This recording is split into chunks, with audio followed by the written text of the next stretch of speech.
Now let's move to the key part of this chapter, and that is the least mean square method. The least mean square method is used to update the synaptic weight. And here are the basic steps of adjusting synaptic weight of the neuron. The algorithm starts from an arbitrary setting of the neuron's synaptic weight. The adjustment to the synaptic weight in response to statistical variations in the system's behavior are made on a continuous basis. Computations of adjustment to the synaptic weight are completed inside an interval that is one sampling period long. So before we introduce the least mean square method, we'd like to introduce the cost function. In order to understand the cost function, there are three questions we need to answer. The first question is, what is a cost function? Generally speaking, a cost function is a measure of how to choose the weight vector W so that it behaves in an optimum manner. The second question is, what kind of function could be used as a cost function? Generally speaking, any function, as long as it is continuously differentiable, it could be as a cost function. The third question is, what is the output of a cost function? A cost function maps the element of W into real numbers. So here are two examples of a cost function. We're using epsilon to represent the cost function. Since it is a function of W, W is the weight vector, as we know, we're using epsilon W to describe a cost function. So the first one using the instantaneous error energy to define the cost function. And the cost function is epsilon W equal to 1 over 2 multiply E squared. And here E equal to D minus Y. And here I have one question for you. So why there's 1 over 2 in front of E squared? So for this kind of cost function, the synaptic weight are updated with each new input training data, The second one using the total instantaneous error energy to define the cost function.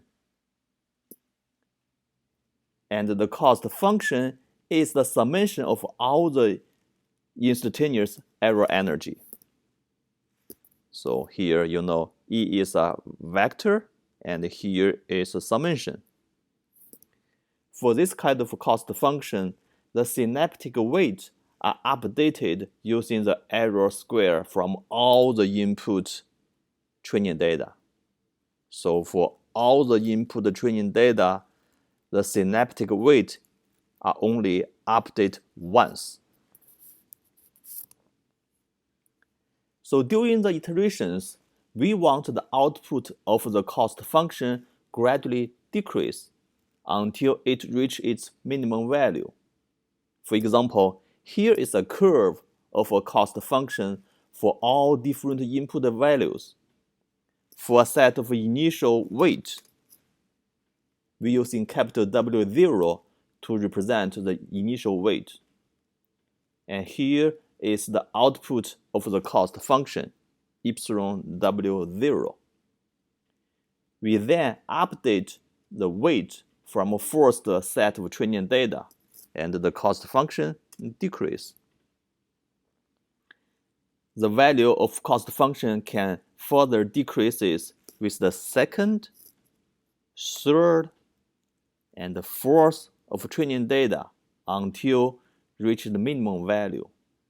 So here, when the cost function reach its minimum value, we using the epsilon W star to represent, and the weight equal to W star.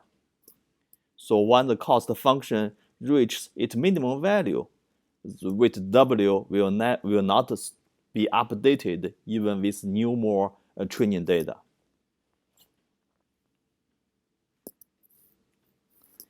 So assume the value of a cost function is epsilon W0 when the input is Wn.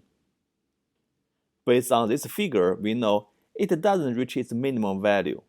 And therefore, with the new training data, Wn plus 1, the cost function value will be further decreased as here. So here, the epsilon Wn plus 1 is less than epsilon Wn.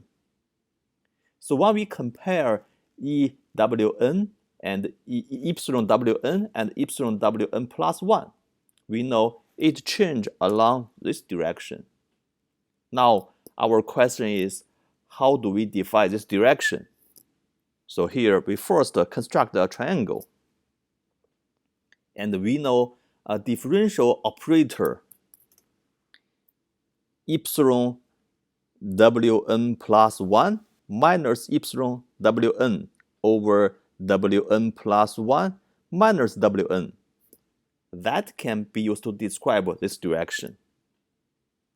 Here, since W is a vector which includes W0, W1 until Wm, then it defined as a gradient operator.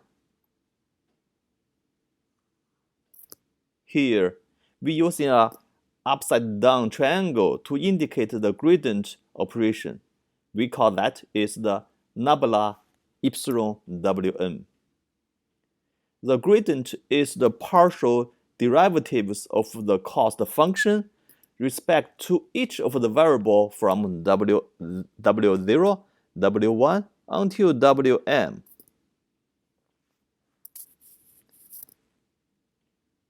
So similar, we can define the gradient of epsilon Wn plus 1. That is a function between Wn plus 2 and epsilon Wn plus 1. So here, when the weight vector capital W reach their optimal value, that is the W star, the gradient of W star, that is the nabla epsilon W star, that equal to 0. So when they equal to 0, that means it reaches its optimal value.